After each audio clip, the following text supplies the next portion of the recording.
Very good morning, friends. Once again, I welcome you all in my YouTube channel. As you have studied in my series of machine tool technology, so in continuation of that, as I have already mentioned that now we will make an entry into the subject. Now we will study this subject in depth. Okay. So basically, machine tool technology, and today we will start this topic. This is very important topic. The concept of generatrix and directrix. Basically, what is this generatrix and directrix?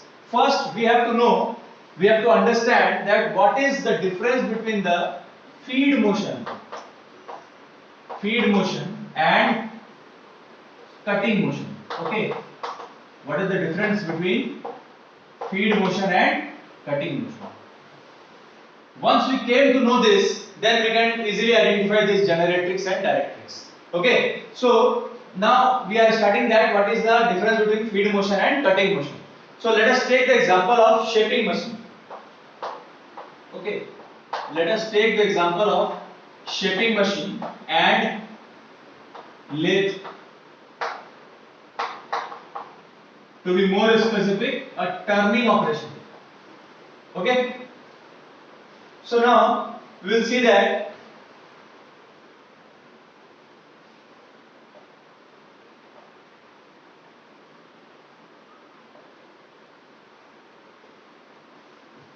this is our workpiece, suppose. So this workpiece is kept in the shaping machine, and here there is a cutting tool. So this is a tool and this is a workpiece. So tell me, I am not translating this workpiece. Okay, I kept this workpiece stationary. Though I am having this motion, I can reciprocate this workpiece. I am having this flexibility with this machine, but I am not doing this for a moment. Okay, I am not doing this. What I am doing, I am only reciprocating the cutting tool. So now when this cutting tool moves in this direction, then this portion gets cut. This portion gets cut, isn't it?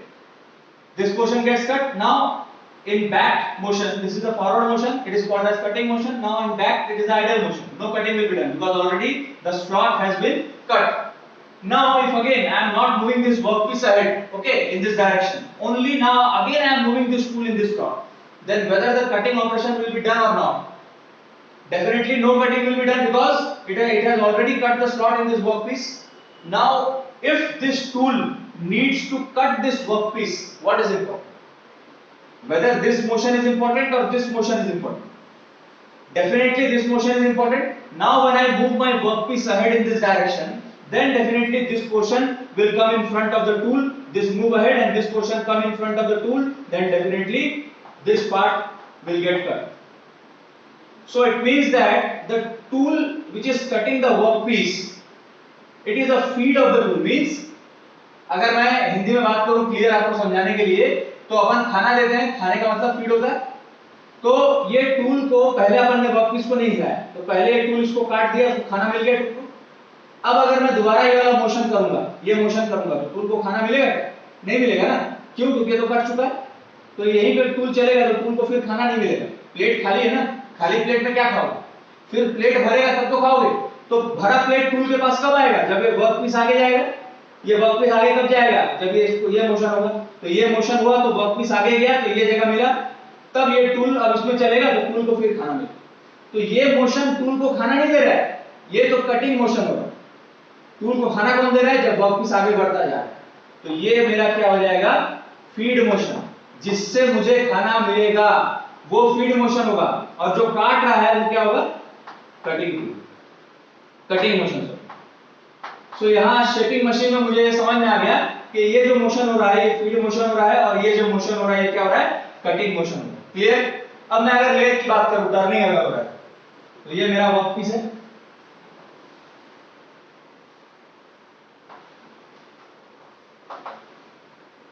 यहां पे मेरा tool है. This is tool, this is workpiece, and this workpiece is rotating, isn't it?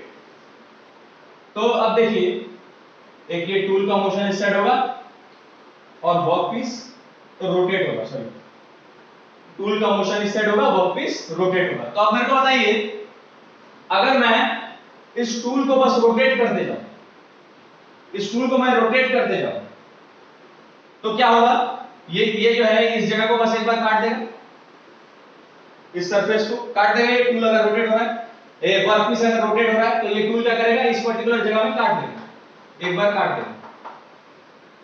ठीक, अब अगर क्या हो रहा है, ये तो कट गया, लेकिन अब अगर मैं इस वर्कपीस को, इस टूल को आगे ना बढ़ाऊं, ये वर्कपीस घूमता जाएगा, टूल यहीं पे रहेगा, ये काट दिया उसको, तो दोबारा काटेगा क्या, खाली होगा प्लेट, तो खाना मिलेगा क्या, नहीं मिलेगा। अब क्या होगा, जब टूल मैं आगे बढ़ाऊंगा तो ये जगह को काटेगा, फिर मैं टूल को यहां बढ़ाऊंगा तो ये जगह को काटेगा।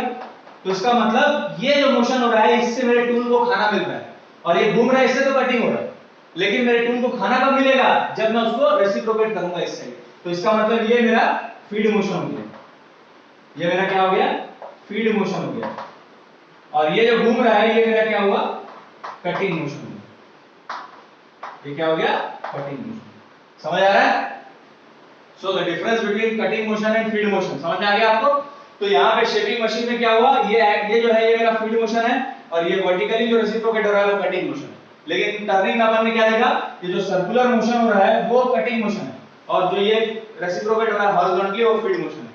अब देखो ये एक्सिस है आपका, और ये एक्सिस के अलोंग ये रेसिप्रोकेट हो रहा है ना, इसलिए मैं इसको एक्सियल फीड भी बोल सकता हूँ। क्या बोल सकता हूँ, एक्सियल फीड। ओके, सो ये हो गया आपका कटिंग मोशन और फीड मोशन के बीच में डिफरेंस। समझ आया? तो अब देखो मेरे को एक चीज बता, इसका डेफिनेशन लिखना पड़ेगा, ठीक है, ये आप नोट कर लीजिए, क्लियर हो गया ये। अब मैं इसका डेफिनेशन लिखता हूं ऊपर में, ठीक है।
देखिए क्या लिखा है, अभी जब मैंने आपको समझाया वही चीज को सेंटेंस फॉर्म में लिख दिया, तो आपको अगर समझ में आ गया तो आप इसको खुद से बना के लिख सकते हैं अपने लैंग्वेज में।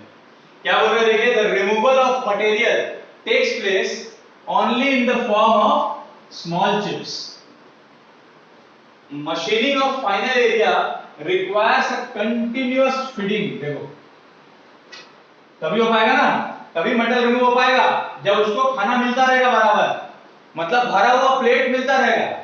तो कंटिन्यूअस फीडिंग ऑफ अनकट, ध्यान दीजिएगा, of uncut portion at a suitable rate. The relative motion responsible for cutting, दो मोशन हो रहा है, एक कटिंग मोशन हो रहा है, एक फीड मोशन हो रहा है। तो जो मोशन कटिंग के लिए रिस्पांसिबल होगा उसको हम लोग प्राइमरी मोशन और कटिंग मोशन बोलेंगे, और जो मोशन आपका फीड के लिए रिस्पांसिबल होगा उसको हम लोग क्या बोलेंगे, सेकेंडरी मोशन और फीड मोशन। क्लियर है? तो ये आपका बेसिक चीज हो गया, what is the difference between a cutting motion and a feed motion. मेरे ख्याल से ये क्लियर हो गया, ठीक है? जल्दी इसको आप नोट कर लें।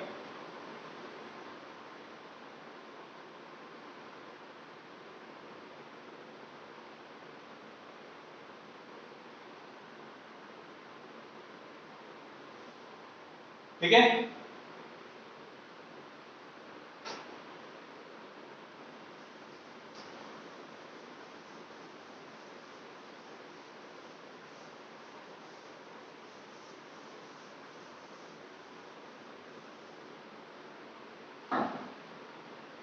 अब देखिए जनरेट्रिक्स और डायरेक्ट्रिक्स किसको बोलते हैं?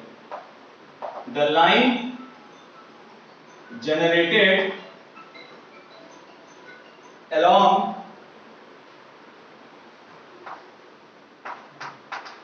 cutting motion is called generatrix,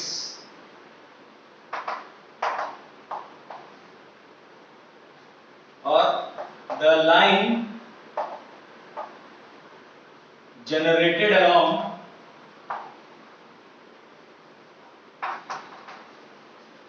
feed motion is called directrix. Clear? तो the line which is generated along the cutting motion के along जो line generate होगा उसको मैं generatrix बोलूंगा, और feed motion के along जो line generate होगा उसको मैं directrix बोलूंगा। क्लियर है? जल्दी नोट कर लें इसको, फिर मैं मिटाऊंगा।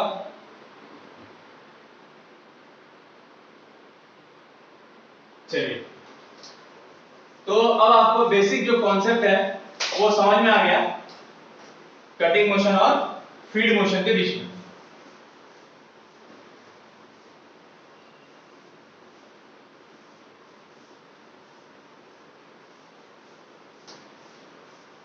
तो अब देखेंगे अपन कि क्या है बेसिक्स का फिजिकल सिग्निफिकेंस देख लेते हैं। जैसा कि मैंने अभी शेपिंग के लिए बनाया है ना,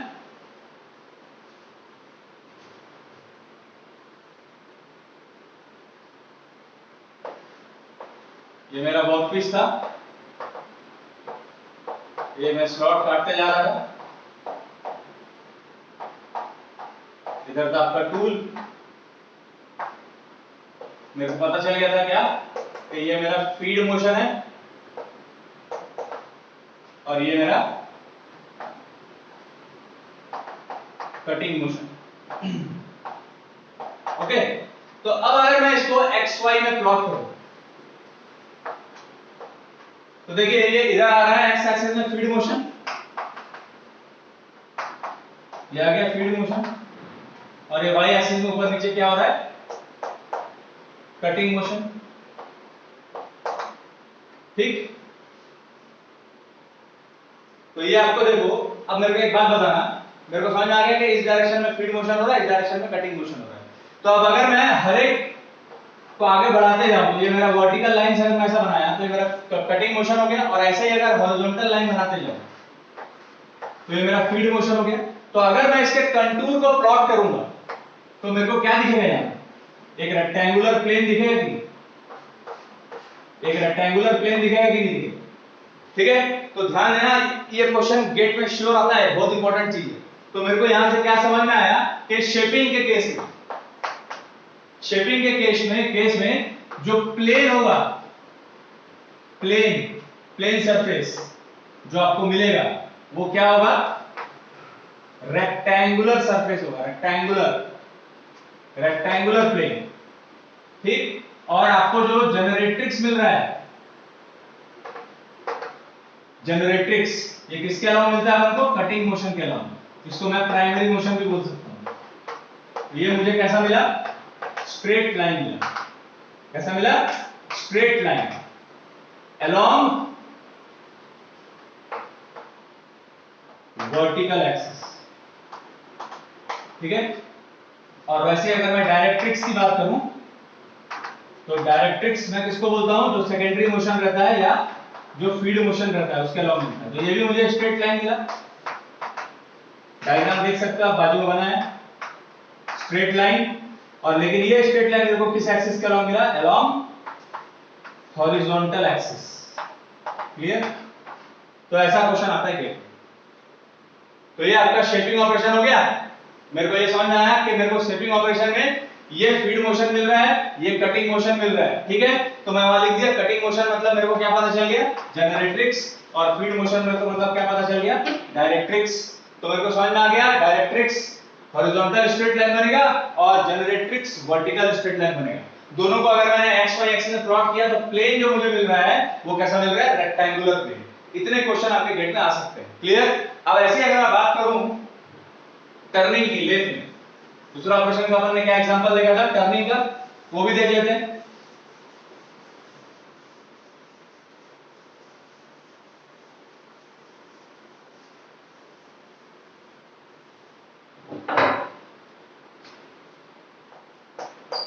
अगर मैं टर्निंग की बात करूं, ठीक है, ये कौन सा मशीन की बात हो रही है, लेथ मशीन। तो इसमें अगर मैं देखूं, ये मेरा वर्कपीस था, ये ऐसा घूम रहा था, इधर मेरा टूल था। क्लियर, ये टूल है, ये वर्कपीस है। अब ये घूम रहे थे तो मेरे को पता चल गया था कि ये वाला जो मोशन जो काट रहा है सर्कुलर मोशन, तो ये सर्कुलर मोशन जो हो रहा था ये क्या हो रहा था, कटिंग मोशन। ये मैं एक्सप्लेन कर चुका हूं। और इधर जो मुझे मिल रहा था इस डायरेक्शन में, ये मेरा क्या है, एक्सियल फीड मोशन। क्लियर, ये अभी मैं जस्ट आपको 5-10 मिनट पहले एक्सप्लेन किया। तो ये कटिंग मोशन आ रहा है जो गोल गोल घूम रहा है, और जो इधर इस डायरेक्शन में आ रहा है वो क्या है, एक्सियल फीड मोशन। अब मेरे को ध्यान दीजिए, अब अगर मैं इसको प्लॉट करूं तो कैसा हो रहा है, देखिए ये इस डायरेक्शन में ऐसा जो मेरे को मिल रहा है, ऐसी लाइन जो मुझे मिल रही है, ये लाइन जो मुझे मिल रही है, ठीक, ये सारी लाइन क्या है, फीड मोशन की लाइन है, इस डायरेक्शन में फीड हो रहा है, और जो गोल गोल घूम रहा है ऐसा, ये ऐसा गोल गोल घूम रहा है।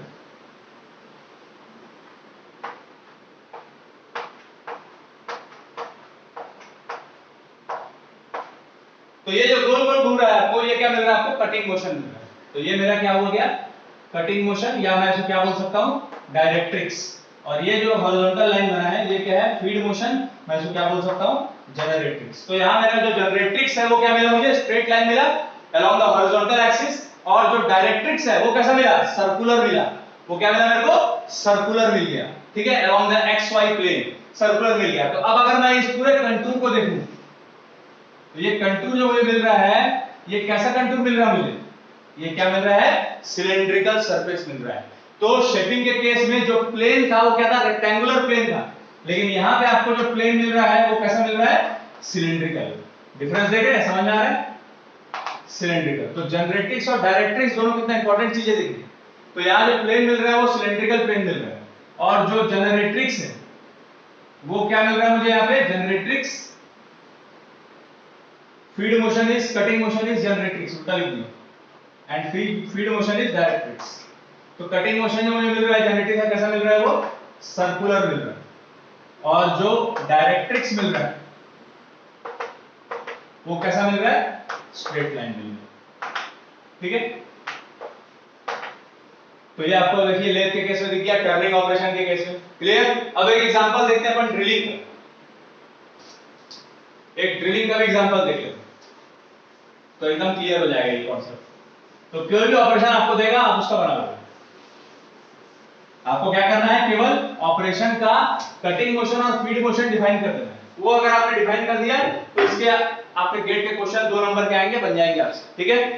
तो देखिए यहाँ पे अगर मैं ड्रिलिंग मोशन की बात, ड्रिलिंग ऑपरेशन की बात करूं, ठीक है, तो ये मैं ड्रिलिंग मशीन ले ली। क्लियर? तो यहां देखिए आप, ये मेरा ड्रिल बिट होता है, मैंने आपको बता चुका है कि इधर कटिंग करेगा। तो अब देखिए यहां मैंने क्या बताया आपको, ये किसका एग्जांपल हो गया, टर्निंग का। मैंने इसमें लेथ में दिखाया आपको, उसमें जो कटिंग टूल का एक सरफेस है, एक प्लेन है, वही काटता है। लेकिन यहाँ ड्रिलिंग क्या है, दोनों प्लेन काटेगा। तो यहाँ number of principal cutting edge कितना हो गया, 2। तो एक ऐसा टूल हुआ ये डबल पॉइंट कटिंग टूल, बता चुका हूं। और ये जो काटता है दोनों सरफेस, इसका चिप्स कैसे निकलेगा, आप देखेंगे यहाँ पे हेलिकल ग्रूव्स बना हुआ होता है ड्रिल बिट में, ये ऐसा ग्रूव बना है। तो ये जो चिप काटेगा ये वाला सरफेस, तो वो चिप्स जो निकलेगा वो क्या करेगा, इस ग्रूव से होकर बाहर निकलेगा। और ये जो काटेगा वो क्या करेगा, इस ग्रूव से होकर बाहर निकल जाएगा। तो ये क्या है, आपका ड्रिल बिट है। अब मेरे को एक चीज बताइए, ये एक्सिस है, ठीक है, ये रोटेट कर रहा होगा ऐसा। अब ये केवल रोटेट करेगा, इसको मैं नीचे नहीं डाल रहा हूं, तो आगे काट पाएगा क्या, आगे काट पाएगा क्या, नहीं काट पाएगा। वैसे ही अगर मैं इसको केवल ऊपर नीचे करूंगा सर, केवल ड्रिल बिट को ऊपर नीचे करूं तो भी काट पाएगा क्या, अगर ये घूमेगा नहीं तो, इसको घुमा नहीं रहा हूं, केवल ऊपर नीचे कर रहा हूं, तो क्या होगा, थोड़ा सा होल डेप्थ इंडेंट कर पाएगा, तो वो इंडेंटेशन होगा, कटिंग नहीं हो पाएगा। तो यहां पे क्या है, देखो रिलेटिव मोशन दोनों जो है टूल में ही है। अभी अपन ने शेपिंग और लेथ के केस में क्या देखा कि आपका वर्क पीस और आपका टूल, आपका वर्क पीस और आपका टूल, ये दोनों में अलग अलग मोशन हो रहा है। इसमें भी रेसिप्रोकेटिंग हो रहा है, इसमें भी रेसिप्रोकेटिंग हो रहा है। यहाँ पे ये रोटेट हो रहा है, ये आपका एक्चुअली इधर इधर रेसिप्रोकेट हो रहा है। लेकिन यहाँ पे आप देखिए वर्क पीस कुछ नहीं कर रहा, कोई मोशन नहीं है। इसमें अपने को कटिंग मोशन, और ये टूल में अपने को कटिंग मोशन मिला था, और यहाँ फीड मोशन मिला था। यहाँ पे क्या था, टूल में फीड मोशन मिला था, वर्क पीस में कटिंग मोशन मिला था। लेकिन यहाँ पे आप देखिए वर्क पीस में कोई मोशन नहीं, यहाँ पे आपका कटिंग मोशन आप बोल लीजिए और फीड मोशन बोल लीजिए, ये दोनों किसमें है, वर्क बीट में, मतलब आपको कटिंग टूल में। यहाँ पे जो बीट है ड्रिल बीट, ये मेरा कटिंग टूल है ना, और ये मेरा वर्क पीस है। तो यहाँ वर्क पीस में कोई मोशन नहीं है, ना फीड मोशन ना कटिंग मोशन, दोनों मोशन किसमें है, आपके टूल में, कटिंग टूल में, दोनों मोशन। तो अब कैसा मोशन हमारा आइडेंटिफाई करेंगे, देखो मैंने क्या बताया, ये मान लो अपन ने इसको अंदर ऐसा ढकेल दिया, तो अंदर ढकेल दिया तो काट पा रहा है क्या, ये नहीं काट पा रहा है। इसको काटने के लिए क्या जरूरी है, तो मैं घुमाऊंगा नहीं, तो मेरा ये जो रोटेशन मोशन हो गया, ये क्या हो गया, मेरा कटिंग मोशन हो गया। क्या हो गया, ये कटिंग मोशन। तो इसको मैं प्राइमरी मोशन भी बोल सकता हूं, और मैं क्या बोल सकता हूं, इसको जनरेट्रिक्स बोल सकता हूं। और ये जो रेसिप्रोकेट कर रहा है, ये मेरा क्या मोशन हुआ, फीड मोशन हो गया। तो ये मेरा फीड मोशन हो गया, इसको मैं सेकेंडरी मोशन भी बोल सकता हूं, और मैं डायरेक्ट्रिक्स भी बोल सकता हूं। क्लियर? तो यहाँ पे मैं इस प्लेन को ऐसा बनाऊंगा, देखो ये सर्कुलर मोशन है, और जो फीड मोशन है कैसा है, स्ट्रेट लाइन। तो यहाँ पे अगर मैं कंटूर प्लॉट किया तो मेरे को कैसा कंटूर मिल रहा है, सिलिंड्रिकल। तो ड्रिलिंग के केस में भी जो प्लेन आपका बनेगा वो कैसा बनेगा, सिलिंड्रिकल प्लेन। लेकिन टर्निंग में आपको सिलिंड्रिकल प्लेन कैसा मिला था, हॉरिजॉन्टल। यहाँ प्लेन कैसा है, वर्टिकल। और जनरेट्रिक्स जो है यहाँ पे, तो जनरेट्रिक्स यहाँ पे आपको कैसा मिल रहा है, देखिए ये जनरेट्रिक्स सर्कुलर मिल रहा है, और डायरेक्ट्रिक्स जो है कैसा मिल रहा है, स्ट्रेट लाइन मिल रहा है। क्लियर? Straight line. तो देखिए ड्रिलिंग के केस में अंतर क्या हो गया, यहाँ पे कटिंग मोशन और फीड मोशन दोनों ही आपका कटिंग टूल में, वर्क पीस में कोई मोशन नहीं। क्लियर है? तो ये आपका ड्रिलिंग का केस हो गया। देखिए तो मैं कोई भी ऑपरेशन का ऐसा पता लगा सकता हूं, मेरे को बस कटिंग मोशन और फीड मोशन अगर निकालने आ गया तो मैं उसका प्लेन बना सकता हूं, जनरेट्रिक्स और डायरेक्ट्रिक्स बना सकता हूं। ये क्वेश्चन ऐसे ही आता है गेट में। क्लियर है? ओके, सो ये आपका कंप्लीट हो गया। अब अपन नेक्स्ट टॉपिक चालू करेंगे। ये समझ में आ गया होगा आपको? क्लियर? अब अपन नेक्स्ट टॉपिक चालू करेंगे, मैकेनिक्स ऑफ मशीनिंग ऑपरेशन। ठीक है, अगले वीडियो में आपको डालूंगा मैकेनिक्स ऑफ मशीनिंग ऑपरेशन। बहुत इंपॉर्टेंट टॉपिक है ये, चाहे आपका सेमेस्टर एग्जाम हो, चाहे आपका गेट एग्जाम हो, चाहे कोई भी पीएससी हो, श्योर क्वेश्चन आएगा, न्यूमेरिकल आता है इससे। ठीक है, तो बिल्कुल ध्यान से अटेंड करेंगे। ओके गाइस, थैंक यू, जय हिंद, जय भारत।